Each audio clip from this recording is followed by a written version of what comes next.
dia, pessoal. Sejam bem-vindos a mais um workshop de rede de computadores. Aqui quem fala é Vitória, do primeiro ano do Ensino Médio Integrado de Informática. Essa é a Thaís, que estuda comigo, e esse é o Gilvando, que faz sistemas para a internet. Agora a gente vai falar um pouco sobre a introdução ao Linux, especificamente os comandos básicos, mas nós também iremos dar uma introdução na história do Linux em si, da distribuição Ubuntu e suas especificidades. E é isso, vamos passar.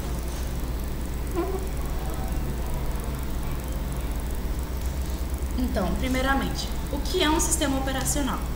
O sistema operacional ele é responsável por controlar o computador, fazendo com que ele execute as requisições do usuário. Exemplos: o Linux é um sistema operacional livre, o Windows e o macOS. Bom, no sistema operacional a gente pode dividir ele em três categorias do que o formam, basicamente. Nós temos o núcleo do sistema, os programas do sistema e o aplicativo em geral. Uma junção de todos esses fatores gera um sistema operacional. Vale ressaltar que o núcleo do sistema é também conhecido como kernel. O kernel é como se fosse uma parte lógica do sistema operacional que liga o hardware ao software do sistema, fazendo com que o sistema continue em execução. Agora um pouco em relação ao Linux. Esse é o criador do Linux, Linus Torvalds. Ele criou um sistema que era um emulador de terminal para acessar os servidores do campus dele, da universidade lá na Finlândia. E no começo ele não queria colocar o nome Linux, por causa que ele achava que era muito egocêntrico. Aí depois um colega de quarto dele que estava fazendo o serviço, estava ajudando ele a produzir esse kernel, colocou o nome da aplicação de Linux, colocou o nome do sistema de Linux. O Linux foi lançado em 1991, versão 0.02, e um documento que ele colocou depois de produzir o Linux, e com esse documento ele conseguiu vários apoios. Vale ressaltar que a criação do Linux é feita sobre uma licença denominada GNU. Essa licença ela foi criada por uma fundação chamada Free Software Foundation. Ela tem o ideal de que deve ser disponibilizados softwares livres para que as pessoas possam aproveitar uma coisa boa, um sistema operacional decente, sem precisar pagar. Então, o Linux ele utilizou a licença GNU para poder disponibilizar seu sistema operacional de forma livre, para que todos pudessem alterar o seu código-fonte e criar também distribuições. As distribuições são um contexto que nós vamos explicar daqui a pouco. Aqui nós temos também as vantagens do sistema Linux. Dentre as vantagens, vale ressaltar três pontos importantes: o código aberto, o sistema leve e adaptável e a segurança. O código aberto é referente à licença base do Linux, que é o GNU. Ou seja, o código aberto é uma das várias vantagens do sistema operacional Linux, porque a partir do momento que eu tenho um código aberto, qualquer pessoa que for capacitada para alterar o código do sistema operacional pode utilizar para poder criar várias distribuições. E assim, o Linux sempre vai estar atualizado e sempre vai estar atento às novas tecnologias. Outra vantagem é o sistema leve e adaptável do Linux, porque o Linux ele pode ser instalado desde os computadores mais obsoletos, os piores computadores, até os melhores de última geração. Ele sempre se adapta a basicamente qualquer computador. E a segurança é outro fato importante também, porque se um vírus, por exemplo, for tentar invadir o Linux, ele só vai poder ser recebido pela senha da autorização root. A autorização root do Linux é como se fosse o servidor o administrador. O root é aquela pessoa que tem todas as permissões para alterar tudo aquilo que ele quiser do Linux. E é isso. Agora em relação às distribuições. No contexto da criação, temos um programa chamado Xfree, que ele é responsável, naquela época, por criar interfaces gráficas. Em 1994 foi lançado a primeira versão Linux do programa.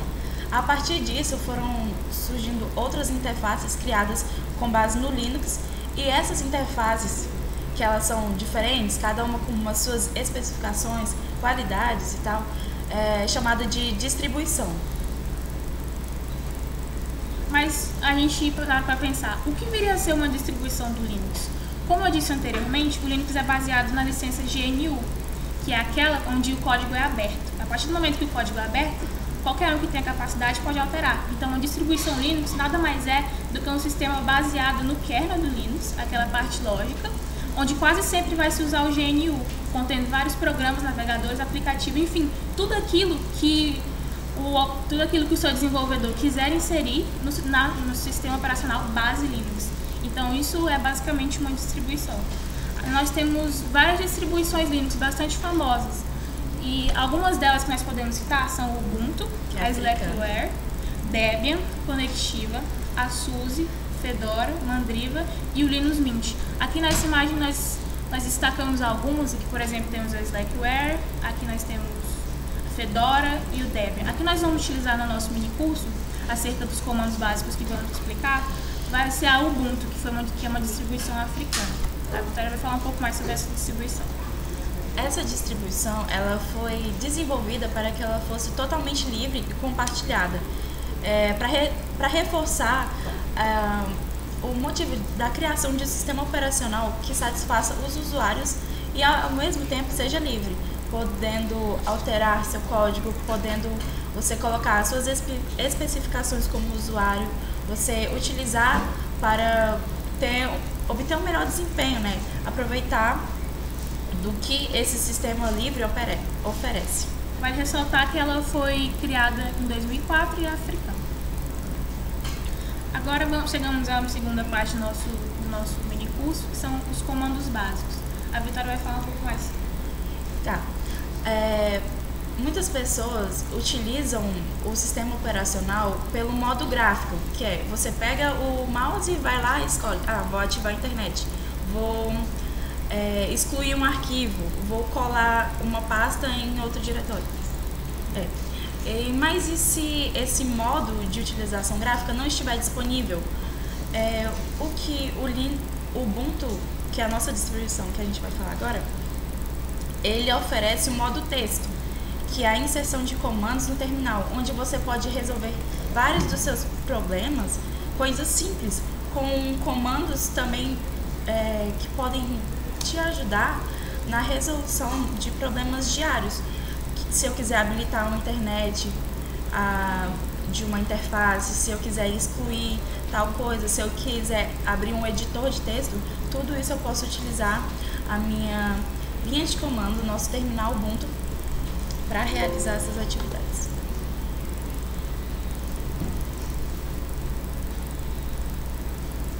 Aqui chegamos na parte dos comandos de documentação. Nós ressaltamos dois comandos, o man e o info. O comando man, ele é como se fosse um manual de todos os comandos. Ele é como uma espécie de dicionário, pode-se dizer, porque ele é um acervo onde qualquer comando que eu digitar, ele vai me fornecer informações. Por exemplo, se eu digitar man, o próprio man vai mostrar um manual acerca do que ele faz. Se a gente der um enter aqui, nós podemos ver que temos aqui a sinopse, que fala sobre, aqui ressalta que é uma página do manual, o nome do comando, a descrição. Então, basicamente é isso. A sua navegação é bem simples, podem ser feitas pelas teclas de baixo do teclado, de cima, ou até mesmo pela barra de rolagem do mouse. E para sair, a gente aperta a tecla Q, que é referente a quit. O outro comando é o info. O info, ele é semelhante ao man, só que ele exibe a documentação do comando. Enquanto o man é um manual de como utilizar, o info ele pode ser definido como uma documentação mesmo. Se eu fizer info man, ele vai me mostrar as informações do man, que é o comando que eu mostrei anteriormente. Mas ele é bem semelhante ao comando man, e até mesmo a sua navegação é parecida. Esses dois comandos eles são muito semelhantes ao comando help também. E ele exibe informações sobre como executar tal comando e o que cada parâmetro dele faz.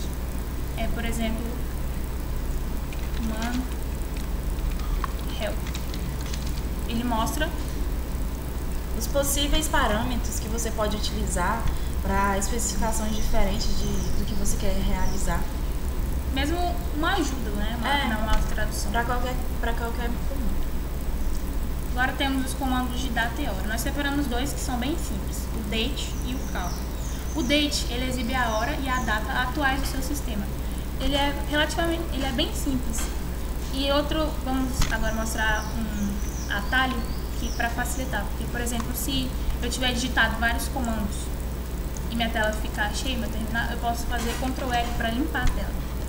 E agora inserimos o date para mostrar a data e a hora atual do sistema. Aqui, por exemplo, temos quarta-feira, dezembro, dia 2, o horário da nossa gravação é Brasil 2015. E agora o comando cal. O comando cal exibe um simples calendário do mês atual.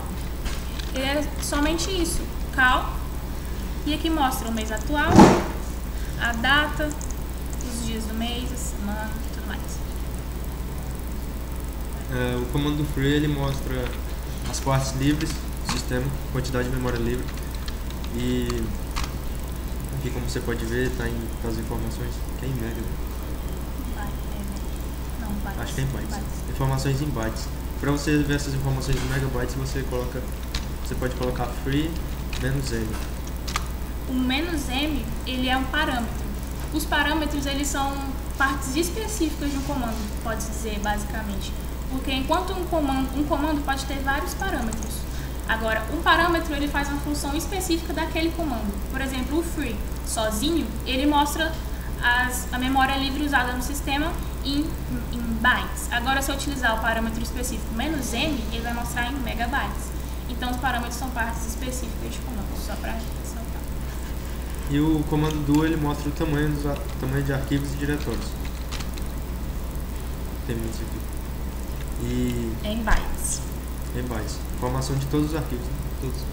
E que ele mostra de forma mais humana, como megabytes, kilobytes, gigabytes. Se você colocar o do e o parâmetro -h. Pode ver que aqui já mudou, tocar bytes, megabytes e tudo mais.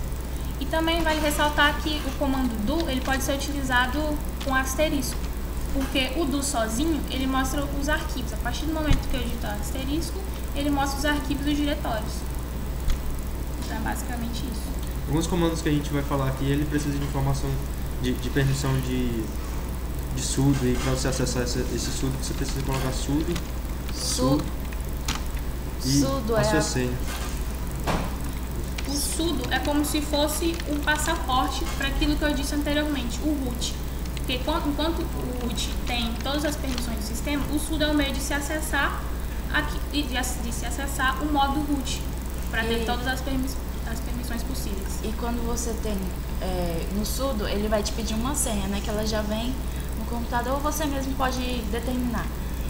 Tem permissão de execução, permissão de escrita, permissão de leitura e isso.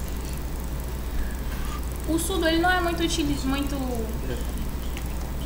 o sudo ele não é muito recomendado de se fazer, de executar comandos, porque a partir do momento que você faz isso no superusuário, aquilo que você fez em superusuário só pode ser acessado pelo superusuário. Se eu, por exemplo, criar uma pasta em superusuário, aquela pasta vai ser privada, eu só vou poder acessar ela se eu tiver a permissão. Então não é muito aconselhável. Para sair do sudo é o comando exit. Agora, continuando as informações do sistema, temos df. df mostra o espaço livre ou ocupado de cada partição do sistema.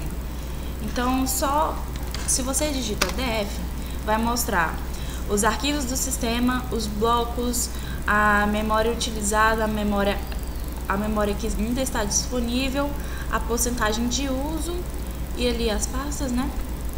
Agora, se você colocar df -a, você pode perceber que ele mostrou até os arquivos do sistema com 0 blocos, ou seja, que não tem nada dentro dele.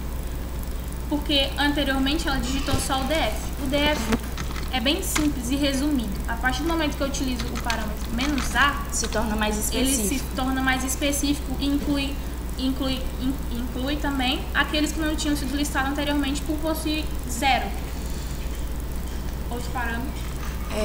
Se você colocar df menos o parâmetro h, você tem a listagem, né, do espaço livre ocupado em megabytes, kilobytes e em gigabytes, ou seja, de forma mais humana. E se for def menos m, mostra a lista em megabytes. E se for menos k, mostra a lista em kbytes, kilobytes.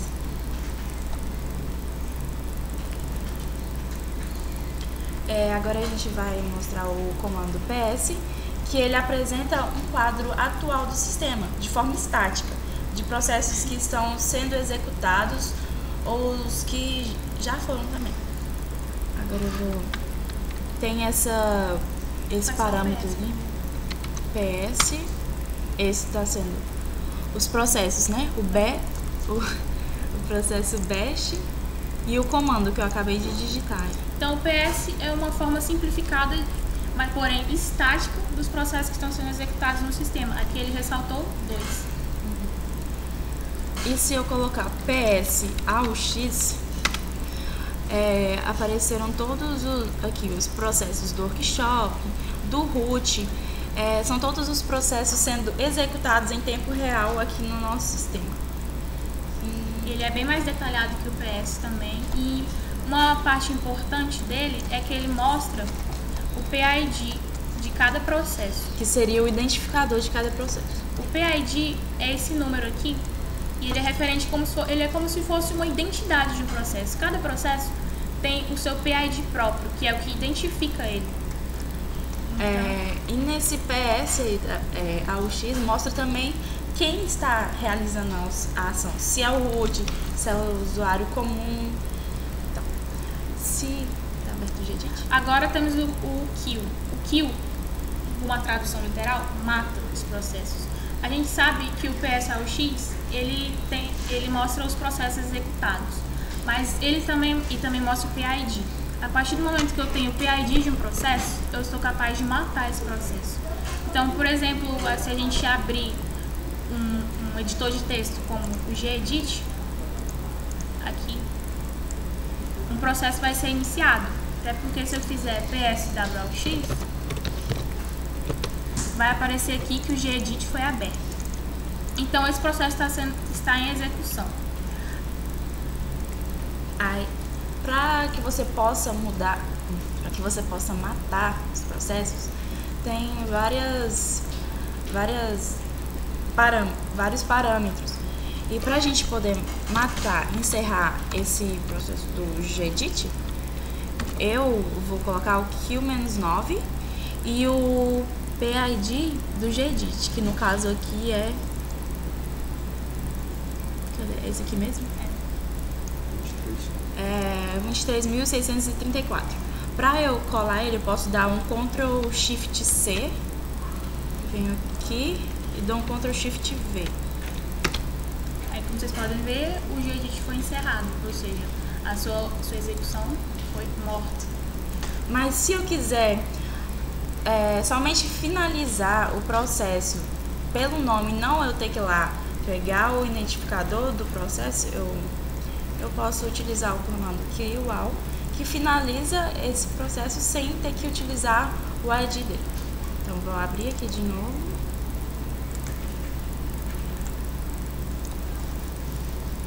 Aí, eu coloco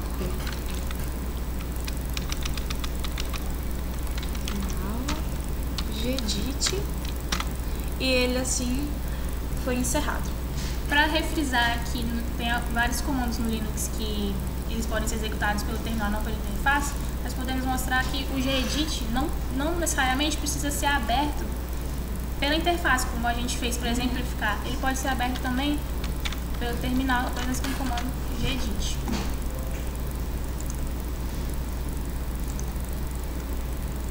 Agora entramos na seção de comandos de arquivos e diretórios. Nesse comando eu listei 4 interessantes: o pwd, o mkd, cd e o ls. O pwd é um comando bem simples, a sua sintaxe é só pwd. A partir do momento que eu digito pwd e dou enter, ele me mostra o diretório que eu me encontro atualmente, que é o /home /workshop. Então essa é basicamente a função dele. Agora, o mkd também é outro comando bem simples e útil, que se cria diretórios. Pastas, né? Ou pastas, que são diretórios. Por exemplo, se eu quiser criar uma pasta chamada workshop redes, essa pasta vai ser criada. Para mim confirmar se essa pasta vai ser criada, entra um outro comando que é bem interessante de ser ressaltado, que é o ls. Ele lista o conteúdo do diretório. Se eu mostrei que eu estou no diretório pwd /home /workshop e dentro desse diretório eu criei um diretório chamado workshop redes, aqui para mim confirmar se o diretório foi criado, basta dar um ls, que vai me listar o conteúdo de todo esse diretório que eu estou, que é o /home /workshop, e eu para mim poder ver se a pasta foi criada. Aqui, como vocês podem notar, a pasta foi criada. O ls tem alguns parâmetros importantes, dentre eles tem o "-a", o "-t" e o "-l". O "-a", ele lista todos os arquivos do diretório, até mesmo os ocultos, porque, por exemplo, se eu digitar só o ls, vai me mostrar de uma forma bem resumida. Agora, se eu fizer ls-a, esse parâmetro vai mostrar todo o conteúdo, todos os arquivos, todos os diretórios, até mesmo os ocultos. Aqui, por exemplo, já dá pra ver que houve uma variação. Enquanto aqui eu tinha basicamente poucos, aqui já surgiram outros, que são aqueles denominados ocultos, que geralmente são caracterizados por um ponto na frente. Outro parâmetro é o ls-t. Ele lista por ordem de criação. Como anteriormente eu criei uma pasta workshop redes, essa pasta vai estar no topo, porque ele lista dos primeiros para os últimos. Como o workshop redes foi o último que eu criei, ele está aqui no topo, logo ele é o mais recente. Também temos o ls-l. O ls-l ele mostra o formato longo, enquanto o ls mostra só uma forma detalhada. Aqui, por exemplo, temos só os nomes das pastas ou dos arquivos. Se eu digitar ls-l, ele vai me listar de uma forma mais detalhada, mostrando inclusive as permissões, a data, o mês que foi criado e assim sucessivamente. Outro comando é o mv. O mv ele move arquivos e diretórios, mas também pode ser usado para renomear um arquivo. Por exemplo, com esse comando aqui, touch, que nós ressaltamos no slide. O comando touch, ele cria um arquivo. Se eu fizer touch workshop.txt, ele vai criar um arquivo chamado workshop.txt. Tanto é que se eu fizer um ls, eu vou ver que ele vai estar aqui. Agora, se eu quiser renomear esse arquivo, eu posso fazer o mv workshop e colocar na frente o nome que eu quero que substitua. Por exemplo, redes. Aí, se a gente fizer um ls para listar, vamos ver que não teremos mais o nome workshop.txt como tínhamos anteriormente, e sim o redes. Então, o mv serve também para renomear arquivos e também para mover. Se eu quiser mover o arquivo redes, eu faço mv redes e o nome da pasta para que eu quero que ele vá. Por exemplo, se eu quiser que ele vá para documents, eu digito documents, dou um enter.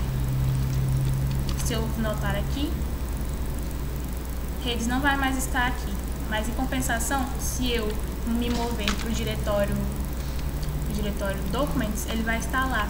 Para me mover para um diretório, eu posso usar o comando cd. É ele que permite a transição de comandos, transição de diretórios, tanto os seguintes como o atual. Por exemplo, se eu fizer cd para documents, der um ls lá, eu vou ver que o meu arquivo redes que eu movi do diretório /home/workshop veio para cá. Outra funcionalidade do CD, nesse mesmo sentido, né? É que se você quiser disponibilizar alguém que já tenha trabalhado, né, com localhost, se você quiser disponibilizar algo no seu localhost você pode dar um cd //www/html, criar uma pasta, né? E lá você colocar os seus arquivos que você quer disponibilizar no seu localhost. Mas isso depende muito, porque isso geralmente só vai ocorrer realmente se tiver um servidor web instalado na sua máquina. Isso, que é o Apache. Como, por exemplo, o Apache, que é um servidor interessante. Para mim sair de uma pasta atual, eu uso cd, e eu volto para aquele diretório que eu estava anteriormente, que era o /home/workshop. Agora, o CP. O CP, ele copia arquivos para qualquer lugar. E ele também pode ser usado para fazer uma cópia de um arquivo. Por exemplo, se eu quiser fazer uma cópia do arquivo,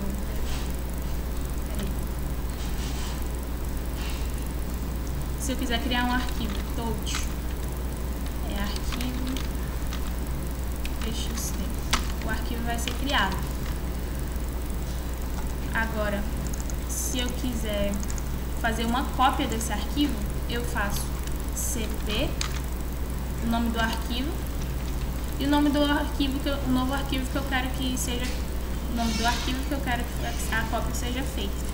Por exemplo, X. Então,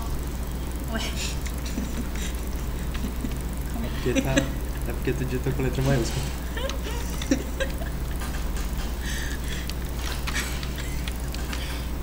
Tá. Aqui o txt para, por exemplo, oi, txt. Daí vai ser duplicado. Então essa é uma funcionalidade. Touch, já expliquei, criar arquivos. E agora vamos para a parte de remoção e compactação. Para você remover um arquivo, você pode digitar o comando rm. rm ele é exclusivo para excluir arquivo. Tem um parâmetro, com o parâmetro R, ele exclui o diretório. Oi.txt, que é o comando, que é o arquivo que está escrito aqui. Se você digitar ls de novo, você vai ver que o arquivo não está mais lá. Mas para você... Criou algum diretório? Não. Cria um diretório. Se você criar um diretório, já falou de MKG, né? MKG para criar um diretório. Teste. Aí o diretório já está criado aqui. Teste. Aí para você remover esse diretório, você pode colocar o parâmetro rm-r e o nome do diretório. É teste. Se olhar de novo, ele vai estar mais alto. Excluído. O comando tar, ele serve para você compactar ou extrair arquivos ou ver o conteúdo de um arquivo compactado. Para você compactar um arquivo, vou criar uma pasta aqui. Teste de novo.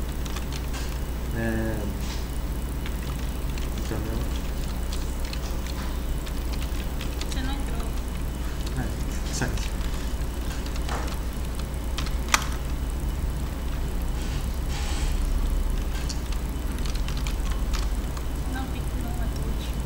Não, mas tá certo.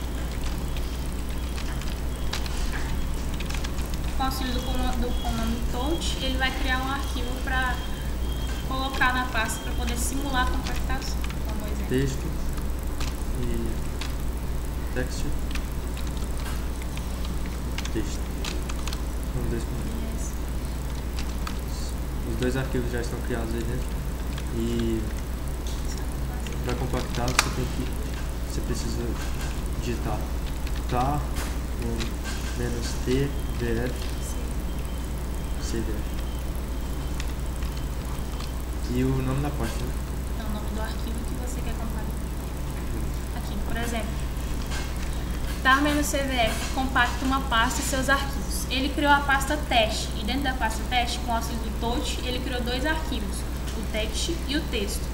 Se ele quiser compactar essa pasta, ele usa o parâmetro -cvf, que é referente ao tar, para compactar uma pasta e seus arquivos. Se ele quiser compactar aquela pasta, que ele deu o nome de teste, ele usa esse comando, que é o tar-cvf. Depois ele vai fornecer o nome do arquivo com a extensão .tar que ele quer. Por exemplo, pode ser redes.tar. e o nome da pasta que ele quer compactar, que no caso foi teste. Aí aqui ele indica que a pasta foi compactada e que dentro da pasta foi compactado também o arquivo texto e o arquivo text. Agora, para você ver o conteúdo da pasta compactada, você pode digitar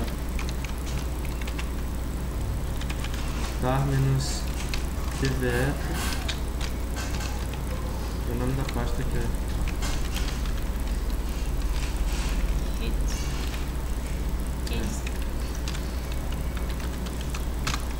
e aqui está todas as informações, os arquivos foram criados, as permissões e a data da criação. Para você descompactar essa pasta, você pode usar o comando -xvf, o nome da pasta, o nome... Não, só isso. Só? Aí ele descompactou. Agora o arquivo tar permanece, mas ao mesmo tempo a pasta é descompactada, por exemplo, teste.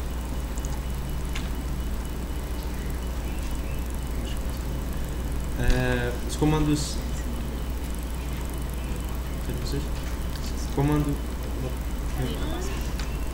Comando pico, ele serve para criar...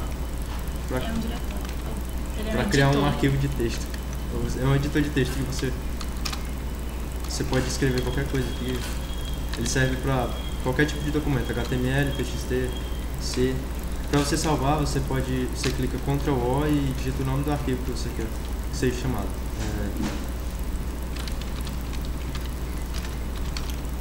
Workshop.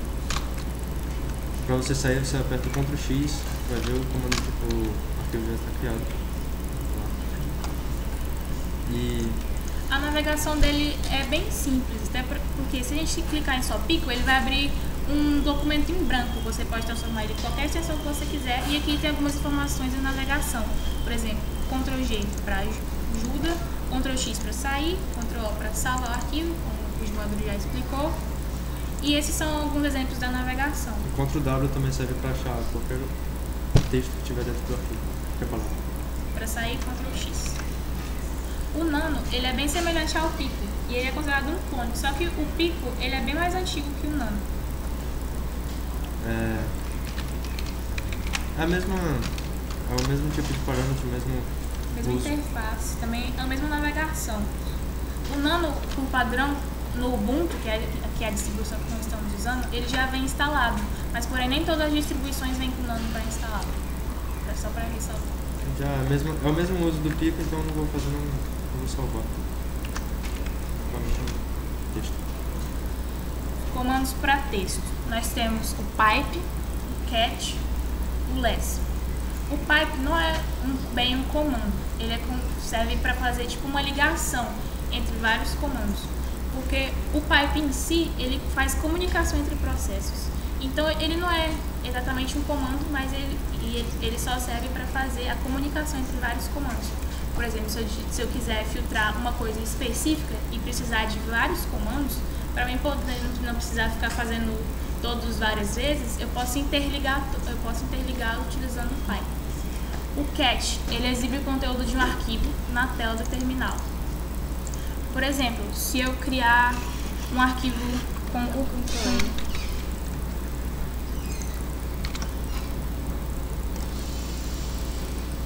se eu quiser criar um arquivo com o editor de texto Pico, que foi explicado, e se eu digitar bem-vindo ao terceiro workshop de redes,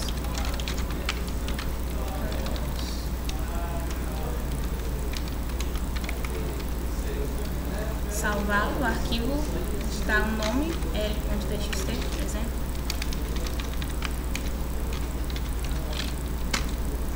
Sair. Se eu quiser mostrar o conteúdo desse arquivo, eu faço cat e o nome do arquivo, que é l.txt. Aqui ele exibe no terminal aquilo que eu escrevi dentro do editor de texto Pico. O cat também tem um parâmetro que é menos e um número de linhas que eu quero que seja exibido no arquivo. Por exemplo, se eu for editar com o Pico comando, o arquivo que eu criei anteriormente, l.txt, E se eu criar várias linhas aleatórias, só para exemplificar, salvar e sair, se eu fizer cat menos, e o número de linhas que eu quero que ele mostre, por exemplo,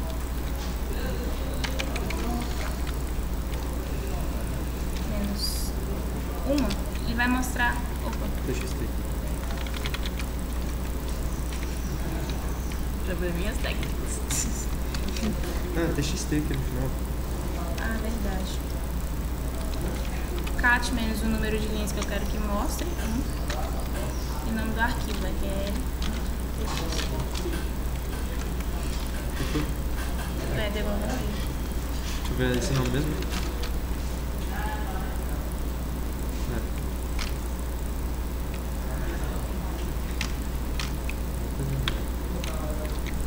Tenta um número diferente. Então.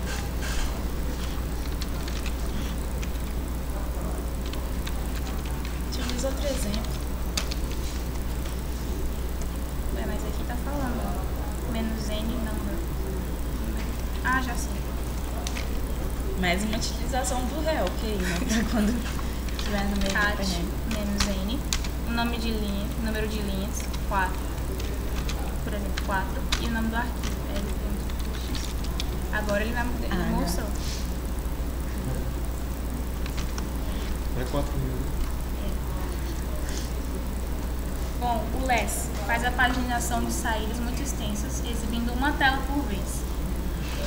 O less tem um comando semelhante a ele, que é o more, que nós destacamos aqui. Ele é bem parecido, a navegação deles pode ser feita pela saída de um comando ou até mesmo para mostrar o conteúdo de um arquivo. Se eu fizer o cat e o l.txt, que eu criei anteriormente, usar o less, ele vai fazer uma paginação daquilo que eu digitei. Vai exibir tudo na tela, mas de forma paginada para facilitar a leitura.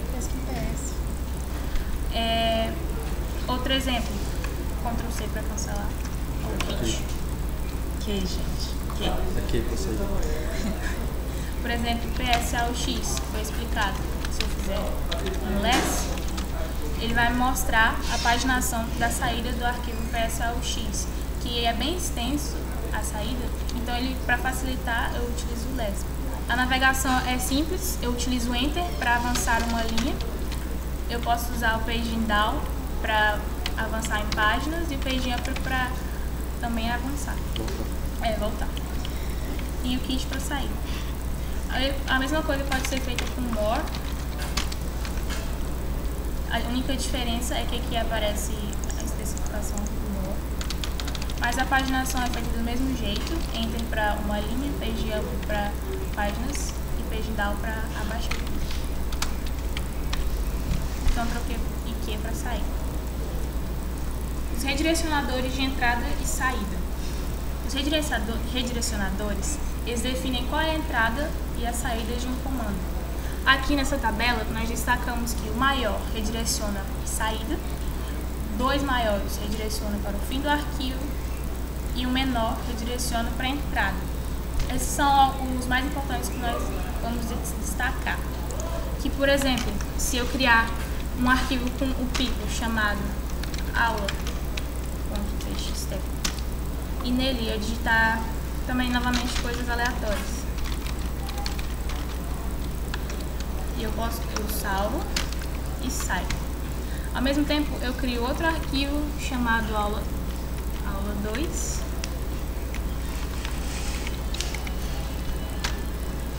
e escrevo coisas aleatórias também. A gente já sabe que o cat ele mostra o conteúdo do arquivo. Agora, se eu utilizar o seguinte comando, cat, o nome do primeiro arquivo, que é aula.txt, o nome do segundo arquivo, aula2.txt, e eu redirecionar para um outro arquivo X, essa redirecionação vai ser feita de qual forma? Ele vai concatenar aquilo que está dentro do aula, junto com o aula 2, vai juntar e colocar um novo arquivo. Por exemplo, pode ser qualquer nome, por exemplo, nome. Ele já redirecionou. Se eu fizer um ls, eu posso ver que eu vou ter o arquivo aula 2, o arquivo aula e o arquivo nome. Para mim conferir se o arquivo nome foi concatenado tudo aquilo que eu digitei, eu posso fazer cat e nome. Ele vai mostrar que houve a junção dos dois arquivos anteriores. O outro redirecionador é o redirecionador de saída, ou seja, aquilo que eu digitar, por exemplo, cat aula.txt, se eu quiser redirecionar isso para a saída de um arquivo, ou seja, para o final do arquivo, pode ser feita pelos dois maiores.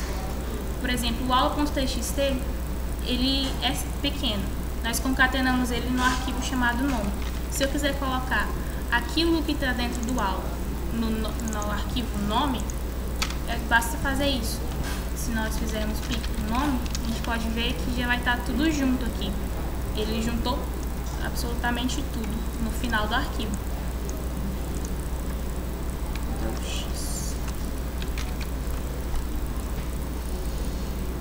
Então agora vamos para os comandos para texto. O more, como a Thaís já falou, ele é semelhante ao less, que serve para a paginação paginação da saída. O grep, primeiro eu vou explicar cada um para depois eu mostrar o exemplo. O grep, ele serve como, ele filtra as palavras e as letras em arquivos e linhas de comando. O WC, ele conta no arquivo específico que você determinar a quantidade de bytes que você coloca WC-C. Ele depende do parâmetro. Ele não é, por exemplo, se eu digitar só WC, não acontece nada. Ele necessariamente precisa de um parâmetro para funcionar. WC-W é a quantidade de palavras do arquivo e WC-L as linhas. Agora eu vou fazer um exemplo utilizando todos esses. Não, menos o more, né? Porque o more já... PS ao X. Vale ressaltar que o grep, ele geralmente é utilizado com Python para filtrar coisas específicas em saídas de comando, por exemplo. Agora vamos colocar algo que eu queira filtrar. Vou colocar NO. E depois eu posso pôr WC-0. Aqui no caso, o que ela fez foi PS ao X. Ela listou todos os processos em execução. Depois ela filtrou em todos aqueles processos o que tem o conjunto NO. Ou seja, é uma das funcionalidades do grep, filtrar palavras, letras, aquilo que você quiser no arquivo ou numa linha de comando. Aqui ele mostrou que na saída do PSWX tem NO em vários arquivos, por exemplo. Todos aqueles que foram filtrados foram contados. Foram destacados numa cor vermelha aqui, como pode notar pelo grep. Agora, o último passo foi WC-L, que serve para contar as linhas. A partir do momento que ela listou os processos, ela filtrou aqueles que tem NO e depois ela contou quantas linhas que aparece esse NO, que no caso foram 20.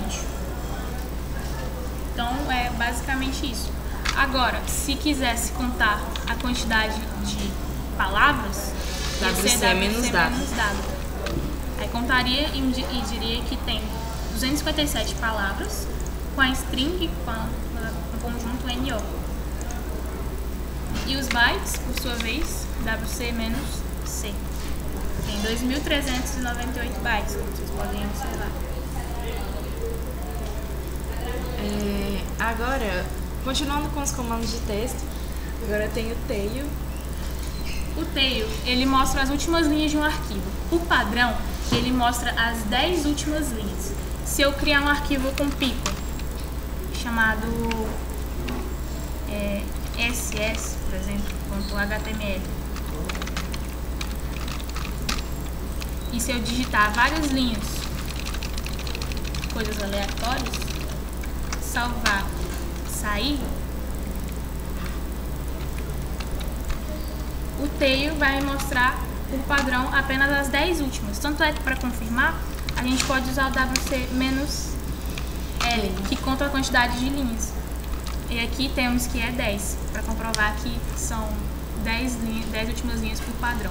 Agora, se eu quiser filtrar especificamente uma quantidade de linhas, eu utilizo o tail e eu utilizo um parâmetro que é basicamente menos e o número das linhas que eu quero contar.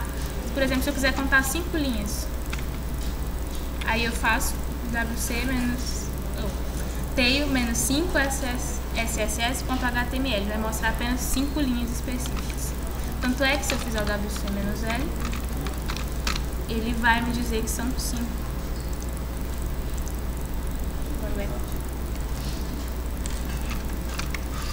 O eco, ele imprime na tela tudo aquilo que o usuário digitar. Vou colocar um eco. Oi, pessoal. Oi, pessoal. Digitou na tela.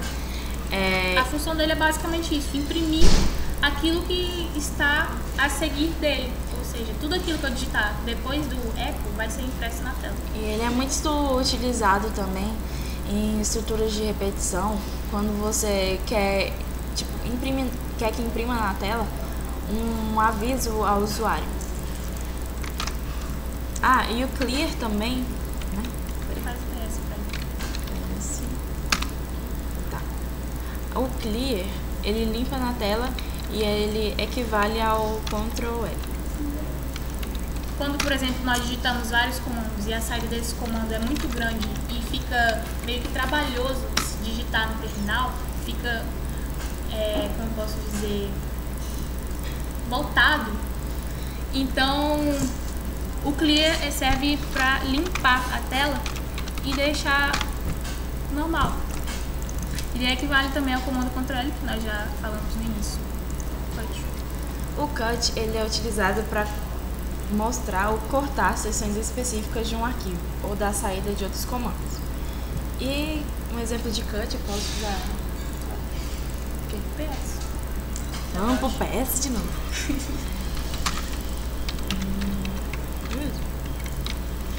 Aí vamos grepar o negócio, né? Não, peraí. Se ela fizer, por exemplo, PSWX, vai sair isso. Agora, se ela quiser filtrar uma linha específica, vai ser com o grep. Z? Opa, é Python, para comentar os processos. E se ela quiser filtrar, por exemplo, essa parte.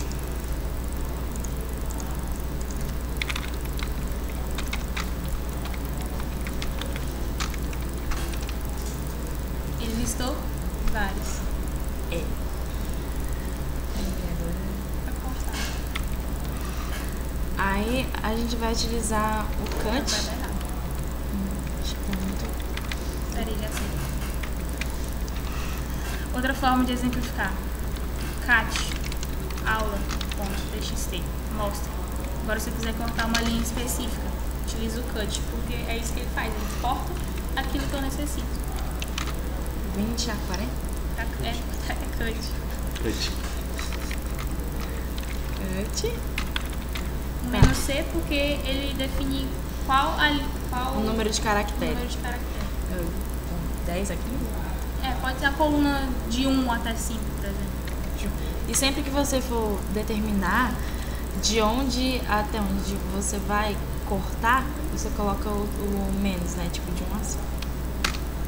Ele cortou do 1 até o caractere 5. Pode perceber que diminuiu aqui, né?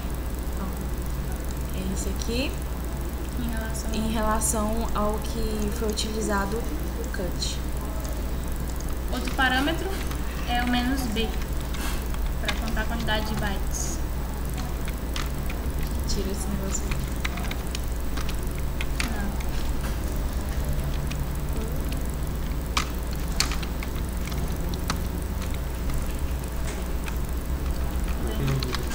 WC menos C, quantos bytes? Isso daí bytes. Também o eco também pode escrever em arquivo. Só colocar. Falando isso aqui.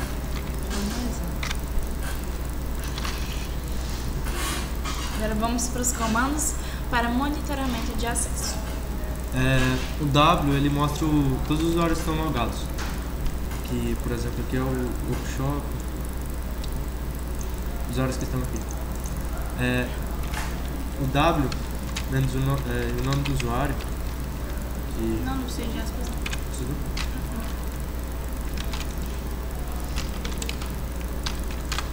Ele mostra informações específicas do usuário que eu solicitei.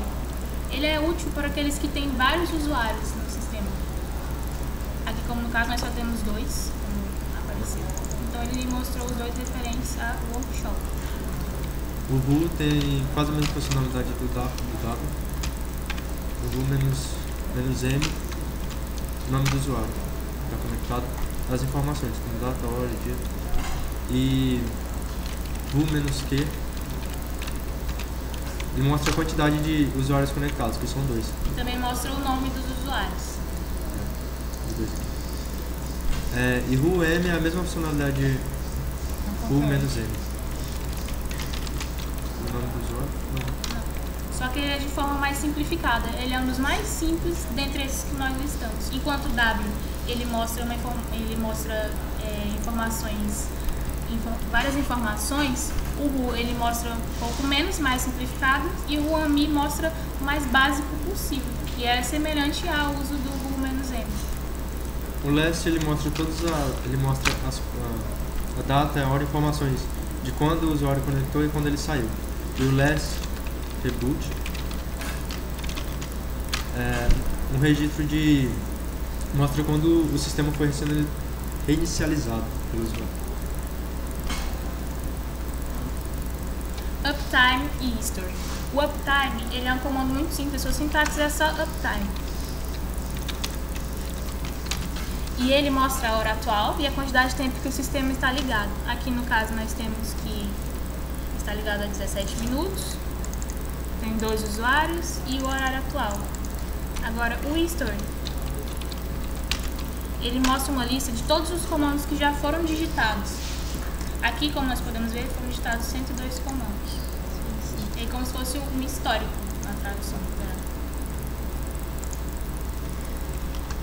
Agora vamos para os comandos de comunicação.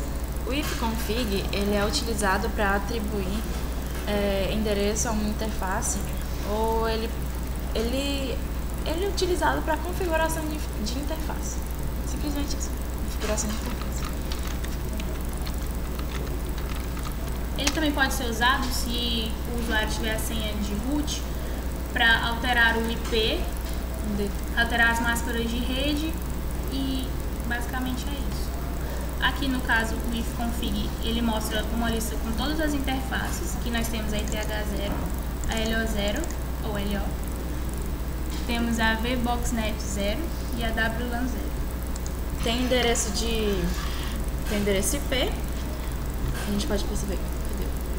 Na WLAN 0 tem um endereço IP, né?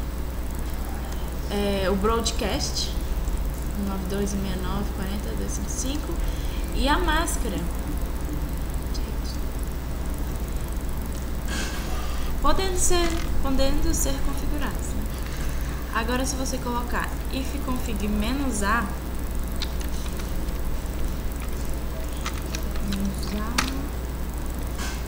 a informação é equivalente ao comando ifconfig. Então, parâmetro -a é exatamente a mesma saída do ifconfig. Agora, por exemplo, se eu fizer ifconfig e o nome de uma interface específica, por exemplo, é WLAN0, ele me mostra só aquela interface. Outro exemplo é ifconfig LO ou de loopback. E aí o ifconfig é TH0. Tem outras funcionalidades também. O ifconfig pode ser utilizado para ativar uma interface ou desligar. Para mim ativar uma interface, basta digitar up e também preciso do sudo. Mas agora não vamos simplificar porque estamos... Não. E para desligar é down ao invés de up. O ping ele testa a conectividade entre equipamentos por meio do protocolo ICMP. Ele consiste no envio de pacotes para o equipamento de destino e na escuta das respostas. Tá, vamos testar, né? Porque é um negócio. Ping Vamos logar no site do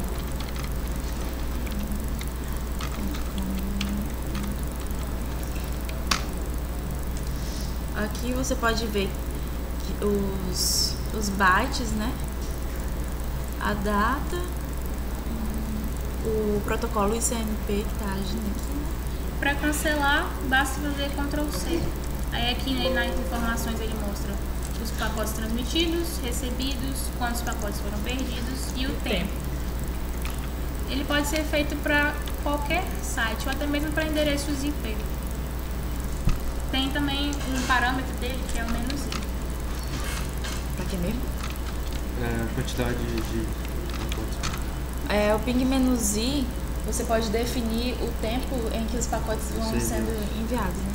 Então eu vou colocar 5. Em segundos o tempo. Em segundo.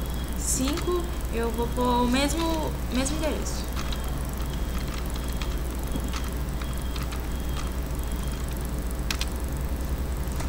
Aí de 5 em 5 segundos ele vai mostrar os pacotes sendo recebidos, transmitidos, enviados.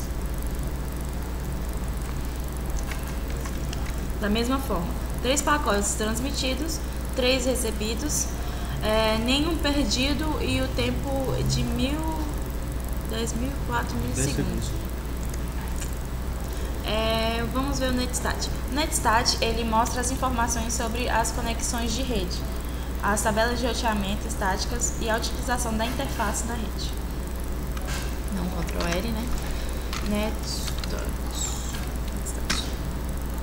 Ele mostra todas as informações sobre as conexões. Temos aqui as conexões Unix. Então não tem muito, né? vários.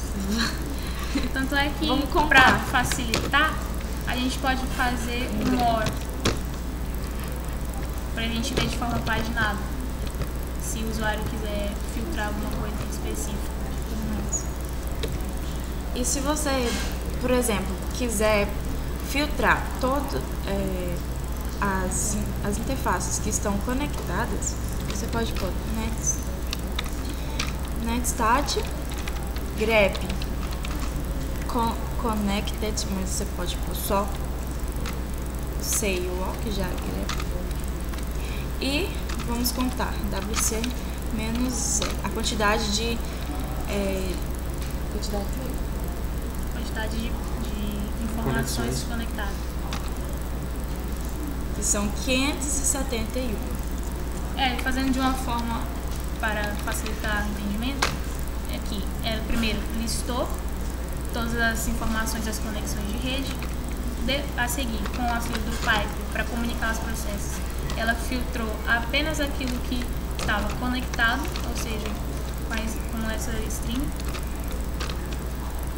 que também são vários, e logo depois usou o wc-l para contar quantas linhas e automaticamente contar quantos processos, porque são uma linha por processo. 571.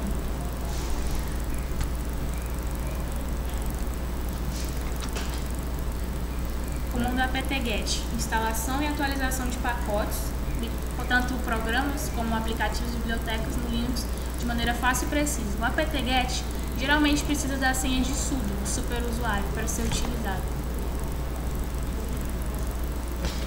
Aqui, por exemplo, a sintaxe dele é sudo, para se instalar alguma coisa, precisa da permissão do superusuário.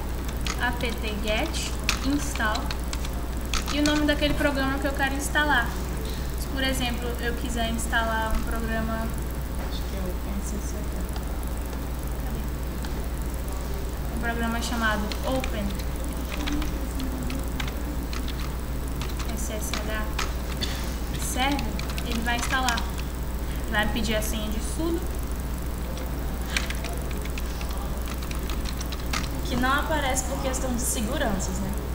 E vai receber todos aqueles pacotes. E aqui mostra os dados das informações, os pacotes foram recebidos, transmitidos. Para mim confirmar se foi instalado, eu uso o nome daquele arquivo que eu instalei, que é o Open SSH. Espaço. Server. -v. Peraí, tá certo?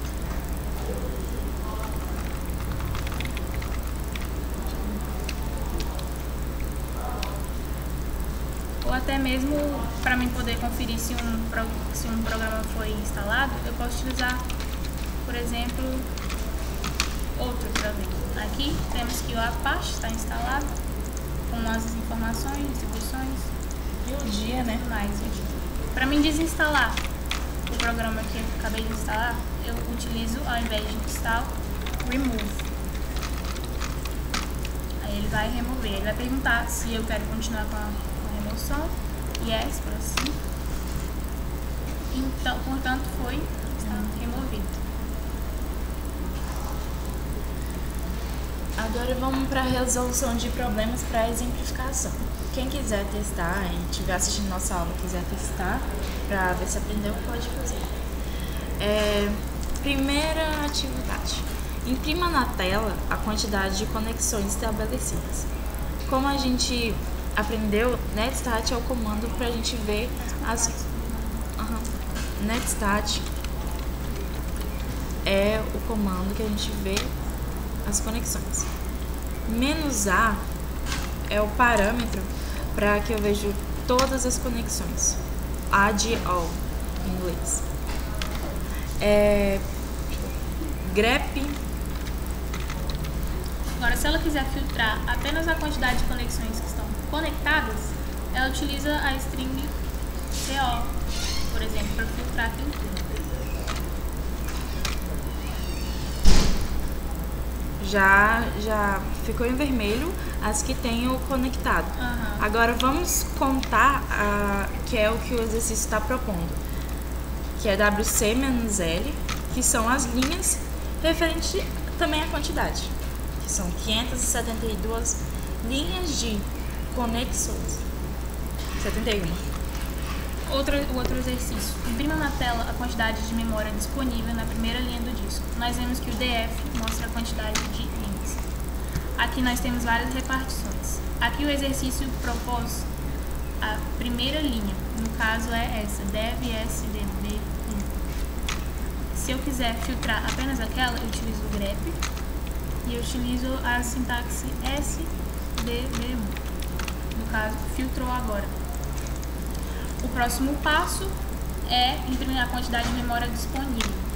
Ou seja, eu vou utilizar com o auxílio do cut, que serve para contar. Aqui, como nós podemos ver, a quantidade de memória disponível está localizada aqui. Nessa parte do available. E lá na primeira linha, a gente tem que cortar do 1 até o 6. E é claro que essa quantidade vai ser sempre alterada, né? Porque a quantidade...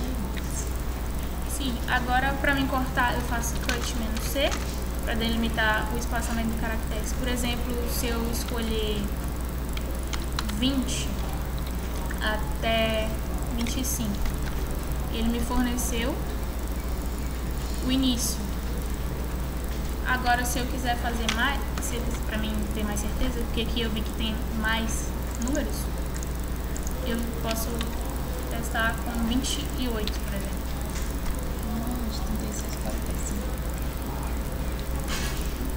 Bom, então... Contou? Não, ele mostrou mais. Então é 25 mesmo. 25 é o número da memória disponível na sua primeira linha do disco. Tem certeza? Agora. Imprima na tela a quantidade de bytes transmitidos e recebidos da interface ETH0. Para a gente saber a interface, vamos lá para o ifconfig. ETH0 é a de internet, é a primeira aqui. Esse RX são os bytes recebidos e esse TX são os transmitidos. Então, para que a gente possa imprimir na tela, vamos utilizar o ifconfig, a interface, claro. Não esqueci. Para filtrar aquela interface específica. Aqui está a interface. Vamos utilizar o grep.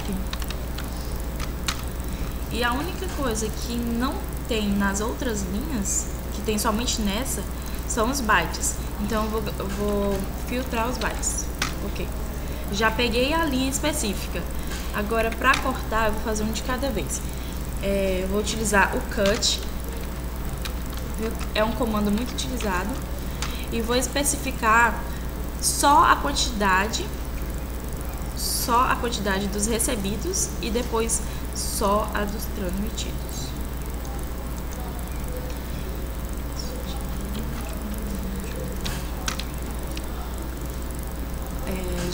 Já conseguimos pegar a quantidade dos recebidos, vamos agora testar a dos transmitidos.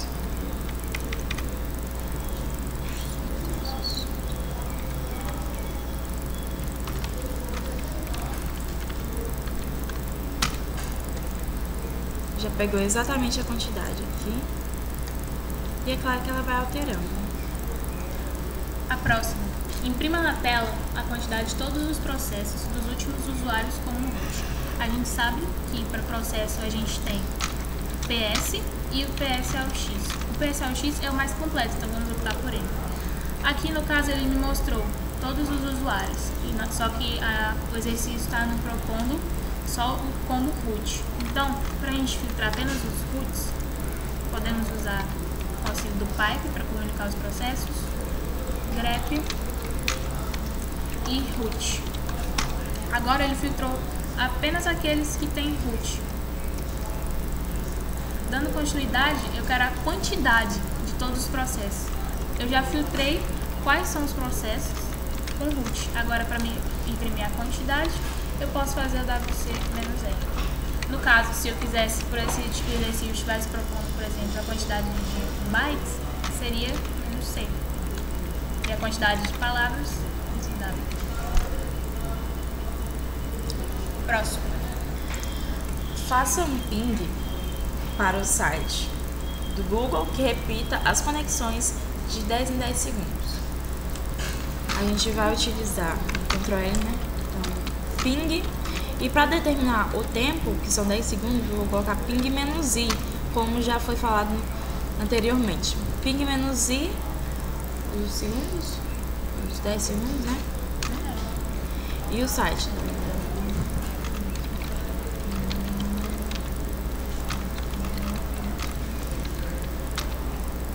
Agora, de 10 em 10 segundos, ele vai transmitir, vai pingar.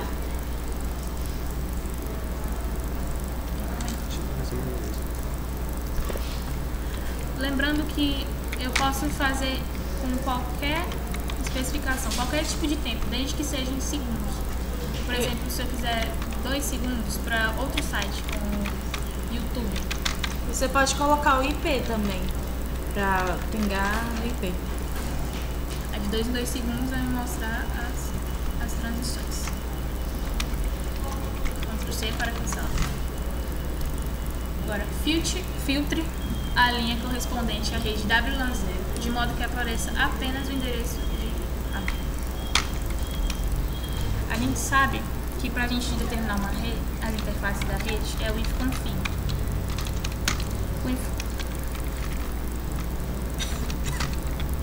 Aqui ele me mostra todas as redes, só que o exercício pediu apenas a WLAN 0. Então, com ifconfig WLAN 0, eu filtro apenas ela. Se eu quiser que apareça apenas essa parte, que é do hardware, basta eu fazer grep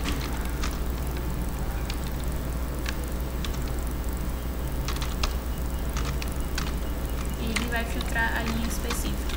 Depois, para mim exibir apenas esse número, eu utilizo o cut para cortar, e uma seção de, vamos dizer, 40 para 5, por exemplo. Não, pouco antes, 39. 39 até 50, por exemplo. Não, ainda falta 60. Pronto, e temos a quantidade específica. Bom, pessoal, nós estamos chegando agora à conclusão do nosso mini curso. Nós gostaríamos de ressaltar que na nossa apresentação concluímos que foi possível acrescentar um conhecimento tecnológico sobre o sistema operacional Linux, onde nós discorremos sobre o que é um sistema operacional, depois exemplificamos, explicamos um pouco mais acerca do Linux, suas características, vantagens e um pouco mais também sobre o seu criador, o Linus Torvalds, além das suas distribuições. E a que nós utilizamos foi a Ubuntu, que teve maior destaque, pode-se dizer assim. E foram apresentados aqui comandos com várias funcionalidades de documentação, criação de texto, data e hora, informações do sistema, arquivos, diretórios, editores, basicamente. E tudo isso para que vocês possam ter uma melhor utilização e um conhecimento sobre alguns comandos básicos, onde futuramente vocês podem desenvolver coisas mais avançadas, como programação em Shell Script, que é a linguagem do Linux. E a gente espera que vocês tenham feito um bom proveito da nossa videoaula. E nossos e-mails, fontes de contato estarão na descrição do vídeo. E é isso. Caso vocês tenham alguma dúvida sobre a apresentação, nós vamos responder no dia que for a apresentação do workshop, que é no dia 17. Ou até mesmo uma crítica construtiva sobre o que nós precisamos melhorar, porque ressaltando, somos iniciantes nesse ramo das videoaulas e pedimos desculpas se tivermos feito de modo errôneo ou algo do tipo. Isso é tudo, pessoal. Que temos as referências. Muito obrigada pela atenção e até o próximo workshop.